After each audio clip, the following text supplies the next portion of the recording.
नमस्ते, आप देख रहे हैं जेके वायरल न्यूज़। मैं हूं नताशा। मैं जेके वायरल न्यूज़ द्वारा बनाई गई एक एआई अवतार हूं। आइए जम्मू और कश्मीर की बड़ी खबरों की ओर डालें एक नज़र।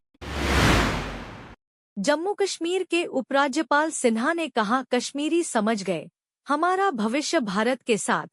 उपराज्यपाल सिन्हा ने कहा कि कुछ लोग यह धारणा बनाने में जुटे थे कि अवाम की भलाई पड़ोसी के साथ है, मगर लोकसभा चुनाव में अवाम ने 58% से ज्यादा मतदान कर नैरेटिव को नकार दिया है और भारत के लोकतंत्र में पूरी आस्था जताई है।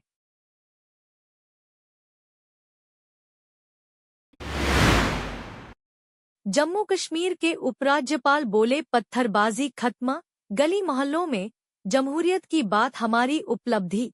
जम्मू कश्मीर के गली मोहल्लों में जमहूरियत की बातें हो रही हैं। जम्मू कश्मीर के उपराज्यपाल मनोज सिन्हा भी जनता के उत्साह को देख गदगद हैं। निजी चैनल पर उपराज्यपाल सिन्हा का दावा, 75% लोगों ने काम को न सराहा तो दे दूंगा इस्तीफा। एक निजी टीवी चैनल के कार्यक्रम में सिन्हा ने कहा कि अगर 75% से अधिक लोगों ने पिछले 5 साल में किए गए कल्याणकारी कार्यों को स्वीकार नहीं किया तो वह इस्तीफा दे देंगे।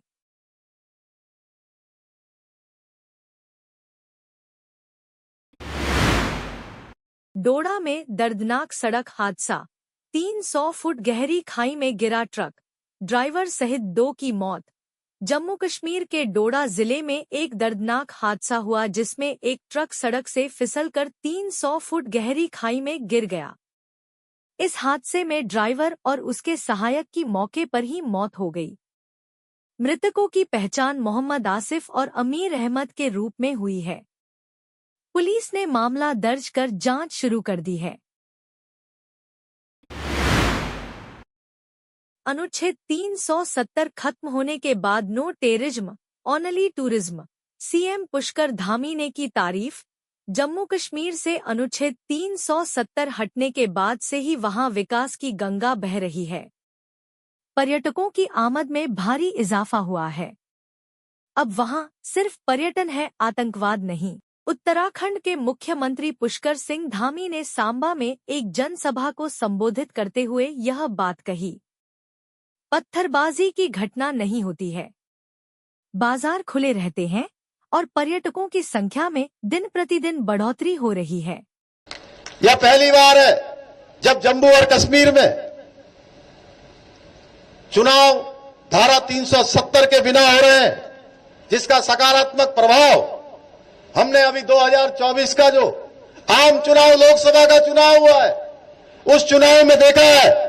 जहां पहले मतदान केवल 10% होता था भाइयों बहनों, वहीं 2024 के लोकसभा चुनाव में कश्मीर घाटी में रिकॉर्ड 58% मतदान हुआ, जो ये दर्शाता है कि जम्मू और कश्मीर की जो जनता है उसकी लोकतंत्र में गहरी आस्था है। भाइयों बहनों, आज आदरणीय प्रधानमंत्री मोदी जी के नेतृत्व में जम्मू कश्मीर में विकास की नई राह खुली है। आज शिक्षा का क्षेत्र हो, स्वास्थ्य का क्षेत्र हो, कनेक्टिविटी हो, इंफ्रास्ट्रक्चर को मजबूत करने की दिशा में अनेक काम हो रहे हैं, अनेक विकास की योजनाएं लाई जा रही हैं। केवल जम्मू क्षेत्र में ही 32,000 करोड़ से अधिक के विकास कार्य हुए हैं। आज घाटी में आईआईटी, आईआईएम, कई स्कूल कॉलेजों का निर्माण हुआ है। यही नहीं, बिजली के क्षेत्र में आत्मनिर्भरता के लिए 25,000 करोड़ से भी अधिक लागत से अनेक हाइड्रो प्रोजेक्ट्स बन रहे हैं। कश्मीर में 2022 के बाद ऑर्गेनाइज्ड रूप से जो ये घटनाएं होती थी, पत्थरबाजी की घटना एक भी नहीं हुई। अब युवाओं के हाथ में हथियार नहीं है, उनके हाथ में हुनर है, उनके हाथ में रोजगार है। 2019 के बाद से अब तक 30,000 से भी ज्यादा युवाओं को रोजगार मिल चुका है। साथ ही 2019 के बाद यहां 70,000 करोड़ से भी अधिक का विदेशी निवेश आया। भाइयों बहनों, ये कोई सामान्य निवेश नहीं है। 70,000 करोड़ की धनराशि बहुत बड़ी धनराशि होती है, जिसमें 200 निवेशकों को जमीन दी गई है। 5 बड़े प्रोजेक्ट शुरू भी हो चुके हैं। आज एक निजी कंपनी श्रीनगर में 500 करोड़ की लागत से माल और आईटी पार्क बना रही है। उसमें भी 15,000 से अधिक युवाओं को, नौजवानों को रोजगार मिलने वाला है। इसके अलावा उद्यम रजिस्ट्रेशन पोर्टल लॉन्च होने के बाद यहां 2 लाख एमएसएमई यूनिट्स खुली हैं, जिनमें से 38,000 यूनिट्स को महिलाएं चला रही हैं। कुलगाम में कम्युनिस्टों का 4 बार से दबदबा, गढ़ में सेंध लगाने के लिए जुटे सभी दल। कम्युनिस्ट पार्टी के गढ़ में पीडीपी, पीपल्स कॉन्फ्रेंस, अपनी पार्टी, पैंथर्स पार्टी भीम और 5 निर्दलीय सेंध लगाने की कोशिश कर रहे हैं। प्रतिबंधित जमात इस्लामी समर्थित निर्दलीय प्रत्याशी सयार अहमद रेशी भी कड़ी टक्कर देने में जुटे हैं।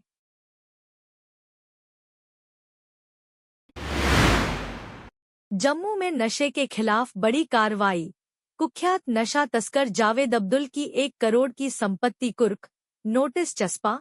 जावेद अहमद और उसके बेटे अब्दुल मजीद उर्फ बल्लू के घरों के बाहर पुलिस ने नोटिस चस्पा कर दिया, जिसमें साफ लिखा गया कि ये घर जब्त कर लिए गए हैं, जिन्हें कोई न खरीदे, नहीं इन्हें ट्रांसफर किया जा सकता है।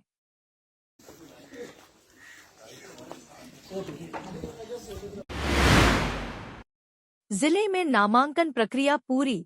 अंतिम दिन 4 विस क्षेत्रों से 15 उम्मीदवारों ने चुनावी मैदान में ठोकी ताल। अंतिम दिन 15 उम्मीदवारों ने नामांकन दाखिल किया है।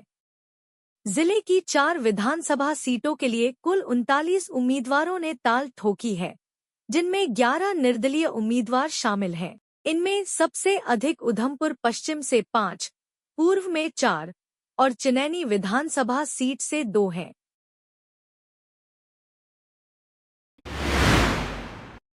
नौ किलो भुक्की के साथ तस्कर गिरफ्तार। पुलिस स्टेशन उधमपुर की टीम ने जखैनी नाका पॉइंट जखैनी से एक कार JK03 AN 7425 से 9 किलो भुक्की के साथ तस्कर को गिरफ्तार किया है। आरोपी की पहचान चालक इरफान अहमद भट्ट निवासी कोकरनाग, अनंतनाग के रूप में हुई है। पुलिस ने मामला दर्ज कर जांच शुरू कर दी है। जम्मू कश्मीर चुनाव के दूसरे और तीसरे चरण में हिस्सा नहीं लेगी आम आदमी पार्टी। इच्छुक नेता निर्दलीय ले सकते हैं हिस्सा। जम्मू कश्मीर में होने वाले विधानसभा चुनाव के दूसरे और तीसरे चरण में आम आदमी पार्टी हिस्सा नहीं लेगी।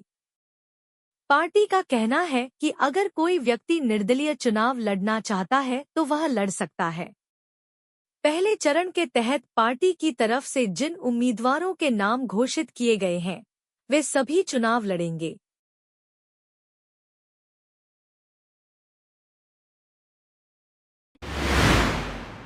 इसी तरह की और वीडियोस देखने के लिए देखते रहे JK वायरल न्यूज़। फॉलो करें हमारे चैनल को। नमस्कार।